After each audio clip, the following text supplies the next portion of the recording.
Hi నమస్తే, welcome to popcorn Masti YouTube channel. ఎందరో మహానుభావులు అందరికీ నా వందనాలు. దయచేసి ఈ వీడియోలోకి వెళ్ళే ముందు మా పెద్ద నాయన కోసం ఒక లైక్, సబ్స్క్రైబ్ బటన్ ప్రెస్ చేసి ఆయన దిల్ ఖుష్ చేయండి ప్లీజ్. సో ఈ రోజు వీడియో ఏంటంటే, టాలీవుడ్ హీరో మంచు మనోజ్ గారు లాస్ట్ ఇయర్ పెళ్లి చేసుకున్నారన్న విషయం అందరికీ తెలిసిందే. ఏపీలోని నంద్యాల జిల్లా ఆలుగడ్డకి చెందిన భూమా మోనిక గారిని పెళ్లి చేసుకున్నారన్నమాట. కొన్ని రోజుల ముందే త్వరలోనే తాము పేరెంట్స్ కాబోతున్నారనే గుడ్ న్యూస్ కూడా షేర్ చేశారు.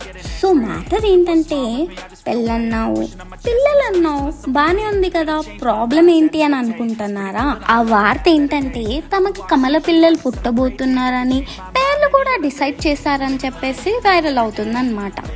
దీనిపైన మంచు మనోజ్ గారు రియాక్ట్ అవుతూ వార్తల్లో ఎలాంటి నిజం లేదని, ప్రస్తుతం తన భార్య మోనిక 7వ నెల గర్భంలో ఉందని పోస్ట్